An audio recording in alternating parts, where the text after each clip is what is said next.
दिन में तमाम व्यापारी गणों को एकत्रित करके किस तरह का कार्यक्रम आप लोगों ने आयोजित किया? सर्वप्रथम तो मैं आप समस्त मीडिया बंधु को बहुत बहुत आभार और धन्यवाद ज्ञापित करता हूं कि इतनी रात तक भी आप लोग यहां पर उपस्थित रहे।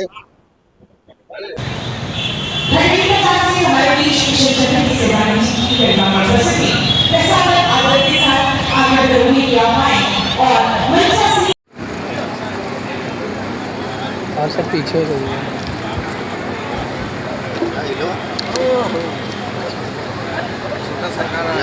सर, वेट करेंगे। ओके सर, थोड़ी देर में बात कर रहे हैं, थोड़ी देर में।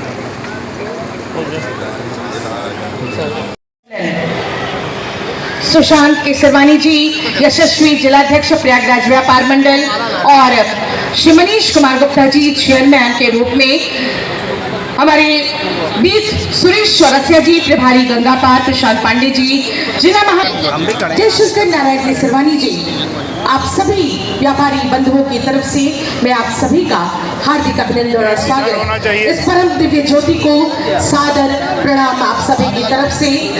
ये दिव्य ज्योति आप सभी का मंगल करे, इसके कल्याणार्थ माननीय संसद महोदय उज्ज्वल रमण सिंह जी और माननीय अशोक वाजपेयी जी बड़ी माला से प्रयागराज व्यापासीन अतिथि गणों का सम्मान आदर तालियां कार्यक्रम के अति सम्मानित अतिथि गणों का एक बार दोनों हाथ खोल करके जोरदार तालियों से स्वागत करिएगा।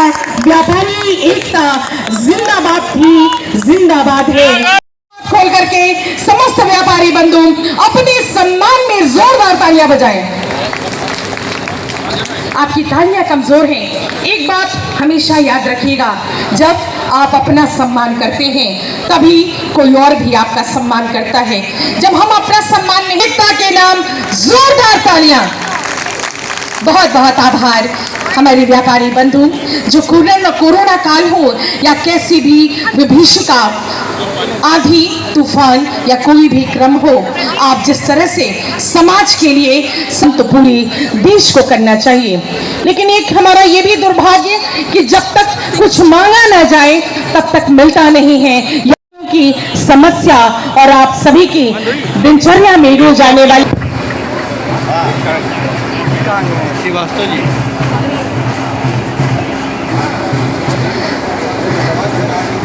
विजय गुप्ता जी को ये में और अपने ओजस्वी उद्बोधन से व्यापारियों की समस्याओं का और आपके हितार्थ कुछ अपने विचार प्रेषित करें। आपके दोनों हाथ खुले, जोरदार तालियों से सुराव से विजय गुप्ता जी।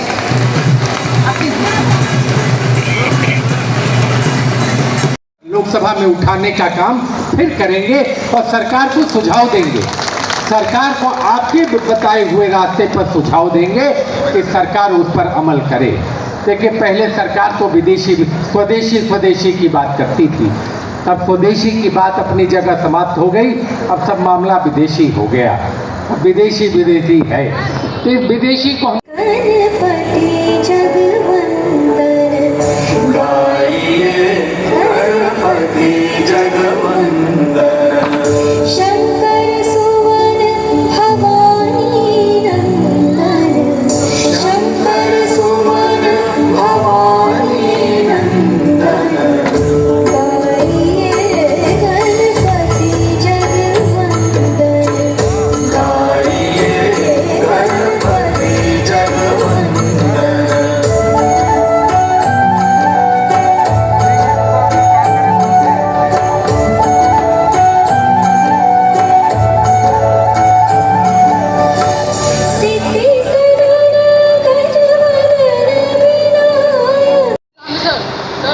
जिला प्रभारी महिला आज इस मंच के माध्यम से आपका सम्मान, दोनों हाथ खोल करके जोरदार तालियां बजाइए।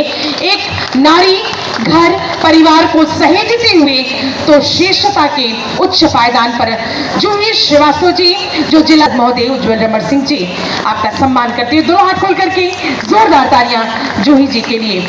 सुनीता चोपड़ा जी, लोकप्रिय पार्षद, महानगर की अध्यक्ष महिला के रूप में आपका सम्मान, व्यापारी के रूप में भी दोनों हाथ खोल करके जोरदार तालियों से स्वागत, अभिनंदन। ऐसे दानवीर ऐसे देशभक्त जो हमारे व्यापारी समाज के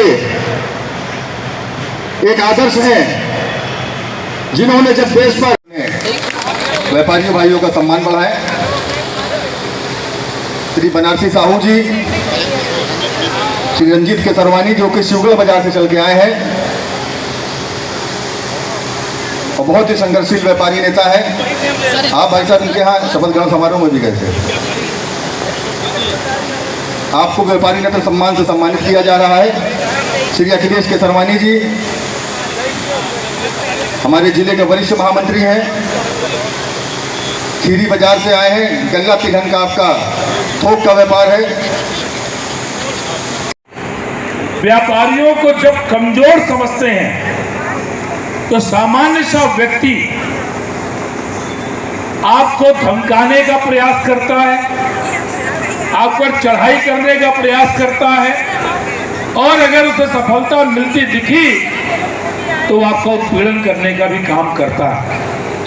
आज ये संगठन जहां पर सिर्फ अकेले प्रयागराज शहर के महानगर के लोग नहीं हैं, हमारी तमाम छोटी बड़ी बाजारें, हम लोग शिवगढ़ गए थे, शिवगढ़ के लोग यहाँ पर हैं, खीरी के लोग यहाँ पर हैं, मेजा, भारतगंज, जितने भी बाजार हैं, आज वहाँ के सारे प्रतिनिधि यहाँ पर मौजूद हैं। दिन में तमाम व्यापारी गणों को एकत्रित करके किस तरह का कार्यक्रम आप लोगों ने आयोजित किया है?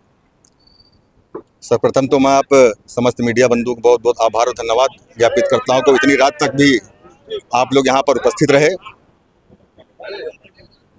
और उसके बाद मैं आपको बताना चाहूँगा कि आज व्यापारी कल्याण दिवस मनाया जा रहा है। भामाशाह जयंती के पूर्व संध्या पर आज से 3 वर्ष पूर्व हमारे संगठन की मांग पर इस प्रदेश के आदरणीय मुख्यमंत्री यशस्वी माननीय योगी आदित्यनाथ जी के द्वारा व्यापारी दिवस की घोषणा किया गया था, जो कि सर्वप्रथम हमारे संगठन ने इस दिवस की मांग की थी। ये संगठन व्यापारियों के मान सम्मान और स्वाभिमान का एक दिवस है। कल हमारे संगठन के शीर्ष पदाधिकारियों का सम्मान जीएसटी विभाग के द्वारा किया जाएगा जिला पंचायत सभागार में। और आज हम लोगों ने अपने व्यापार में, अपने समाज में और व्यापारियों को सुख दुख में संगठन को साथ देने वाले ऐसे अपने 51 पदाधिकारियों को हमने व्यापारी रत्न से आज सम्मानित किया है। आज हमारे बीच में हमारे क्षेत्र के यशस्वी सांसद माननीय उज्ज्वल रमण सिंह जी, हमारे संरक्षक पितातुल्य श्री अशोक वाजपेयी जी, हमारे संगठन के प्रदेश संरक्षक श्री संजय कुमार गुप्ता जी, हमारे संगठन के संरक्षक श्री अवधेश चंद्र गुप्ता जी हमारे अतिथि के रूप में मौजूद थे। और आप लोगों ने देखा बड़ी संख्या में आज गंगा पार, जमुना पार और विभिन्न बाजारों के व्यापारी यहाँ पर एकत्रित हुए और उन्होंने आज के कार्यक्रम में बढ़ चढ़कर हिस्सा लिया। और आज हम लोगों ने 11 सूत्री मांग माननीय मुख्यमंत्री जी को प्रेषित किया है माननीय अपने संजय गुप्ता जी के द्वारा। और आज से हमारे संगठन ने एक कदम आगे बढ़ाते हुए, संगठन अभी तक हमारा प्रयागराज जिले में काम कर रहा था, इसकी प्रदेश और राष्ट्रीय इकाई गठन के लिए हमने राष्ट्रीय उद्योग व्यापार महामंडल का गठन का आज से हमने ऐलान किया है। और ये संगठन हमारा अब राष्ट्रीय प्रदेश स्तर के ऊपर आगे बढ़ेगा। 21 सूत्री मांगों में से कुछ मुख्य मांगों को लेकर बता दें। हमारी मुख्य मांगों में जैसे व्यापारी कल्याण आयोग बनाने का हमारा निवेदन है। व्यापारियों के शस्त्र लाइसेंस के लिए हमारी डिमांड है। बाज़ारों के अंदर पार्किंग और अन्य सुविधाओं की हमारी डिमांड है। इस तरीके करके हमने विभिन्न सी मांगे हमने सरकार से करी है कि व्यापारियों को व्यापार करने में और उनके मान सम्मान और सुरक्षा में किसी प्रकार की कमी न रहे, ताकि व्यापार दिन प्रतिदिन आगे बढ़े और व्यापारियों को मान सम्मान और सुरक्षा लगातार मिलती रहे। अगर व्यापारियों की बात की जाए तो अक्सर हम लोगों से व्यापारी समाज बात करता है कि उनका व्यवसाय करने के वक्त जो धनराशि होती है वो अक्सर फंस जाती है और फिर मांगने पर उन्हें तरह तरह की धमकियां, पुलिस का केस पे फंसाने की बातें कही जाती है। तो व्यापार मंडल ऐसे लोगों को कैसे निजात दिलाएगा? बहुत ही अच्छा आपने प्रश्न किया जाकिर जी। इस विषय में लगातार व्यापार मंडल हमारा प्रयास कर रहा है और इस विषय में अभी तक कोई एक नियामक आयोग या इस तरीके का कोई कानून नहीं बना है। लेकिन इसके लिए व्यापारियों को अपने व्यापार को सुदृढ़ करने के लिए खुद अपना संगठन बनाना पड़ेगा। जब बाजारों के अंदर व्यापार मंडल का गठन होता है और वहाँ पे जब एक अध्यक्ष मनोनीत किया जाता है तो उस अध्यक्ष की जो गरिमा होती है वो एसपी, डीएसपी और कलेक्टर से ऊपर होती है। अब जहाँ पे किसी व्यापारी का अगर पैसा धन फंसता है और वहाँ पे व्यापार मंडल का गठन किया गया हुआ है तो उसको धन को निकालने में बहुत सी सुविधा पड़ती है। और इस तरीके के तमाम से केस अभी प्रयागराज व्यापार मंडल द्वारा सुलझाए जा रहे हैं, जहाँ पे एक बड़ी धनराशि भी हम लोगों ने शाहगंज बाजार से व्यापारियों के हम लोगों ने उनको वापस दिलाया, 1 से 1.5 करोड़ रुपया व्यापारियों को वापस दिलाया। और उस पूरे घटनाक्रम में कहीं भी न सिविल, न पुलिस, न इंस्पेक्टर नहीं इन्वॉल्व हुए, सिर्फ व्यापार मंडल के लोगों ने मध्यस्थता करके उस धनराशि को वापस दिलाया है। महुआ बाजार के अंदर भी इस तरीके की धनराशि को दिलाने का कार्य हुआ है। लेकिन इसी चीज़ के साथ मैं व्यापारियों को पुनः आह्वान करूंगा कि जहाँ पे 20 बाजार, 20 दुकानें, वहाँ व्यापार मंडल का गठन होना चाहिए। अगर आप संगठित हैं तो ना कोई आपका पैसा मार सकेगा, ना कोई आपका पैसा लूट सकेगा। आज के कार्यक्रम के माध्यम से अपने व्यापार समाज को एवं प्रयागराज की आवाम को किस तरह का संदेश देंगे? मैं पुनः वही संदेश देना चाहता हूँ जो हमारा हमेशा से एक नारा रहा है, संगठित व्यापारी, सुरक्षित व्यापार अच्छे माहौल के अंदर होना चाहिए। व्यापारियों को सम्मान, सुरक्षा और स्वाभिमान की जो लड़ाई है उसको करनी चाहिए। उसके लिए हमारा व्यापार मंडल हमेशा सजग है और हमेशा हम उनके साथ दिन रात खड़े। अपना परिचय और अपने संगठन का परिचय एक बार। मैं सुशांत कुमार केसरवानी, जिलाध्यक्ष प्रयागराज व्यापार मंडल।